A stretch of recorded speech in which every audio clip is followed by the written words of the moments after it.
மராட்டிய மாநிலம் சத்திரபதியில் வந்து சின்ன பையங்க ஐஃபோன் கேட்டு அடம் பிடிக்கிறான். அவங்க அம்மாவும் அப்பாவும் ஐஃபோன் வாங்கி தரேன், கொஞ்ச நாள் வெயிட் பண்ணு, குடும்பத்தோட சூழ்நிலை சரியில்லை அப்படின்னு சொல்லிட்டு அந்த பையனை கொஞ்சம் கொஞ்சமாக தேத்தி கொண்டு வந்துக்கிட்டே இருக்காங்க. அவன் என்ன பண்ணுறான், அடுத்தவங்க ஏமா எல்லா பேருமே ஐஃபோன் வச்சுருக்காங்கம்மா, எல்லா பேருமே நல்லா இருக்காங்கம்மா, எனக்கும் அந்த மொபைல் யூஸ் பண்ணணும்னு ஆசையாக இருக்குமா அப்படின்னு சொல்லிட்டு ரொம்ப வெக்ஸ் ஆகிடுறான். வெக்ஸ் ஆகிட்டு வீட்டுக்கு பக்கத்தில் உள்ள மலையில் போகிறான். மலைக்கு மேலே நின்று இதுக்கு மேலே என்னால் வெயிட் பண்ண முடியாது, ஐஃபோன் வாங்கி கொடுத்தே ஆகணும் அப்படின்னு சொல்லிட்டு மலைக்கு மேலே நின்று தற்கொலை பண்ணிக்க போகிற மணிக்கு உச்சியில் நிற்கிறான்.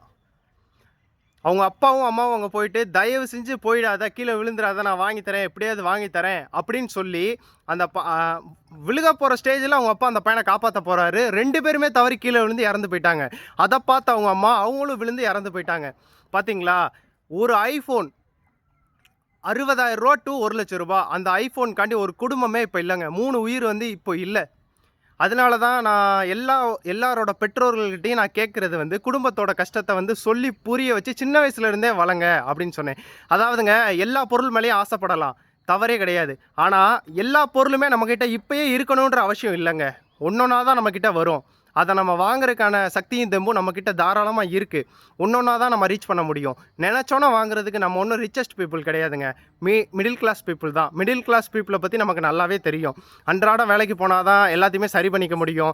Rent payment, EB bill, water bill, recharge, சாப்பாடு, மெடிக்கல் எக்ஸ்பென்சஸ், ஐயோ சொல்ல வார்த்தைகளே இல்லைங்க. அதெல்லாம் அது ஒரு மிகப்பெரிய வேதனை மிடில் கிளாஸ் பையன் வந்து. தயவு செஞ்சு எல்லா பெற்றோர்களுமே ஒன்றை மட்டும் உங்கள் பிள்ளைங்களுக்கு சொல்லிக் கொடுத்து வளங்க.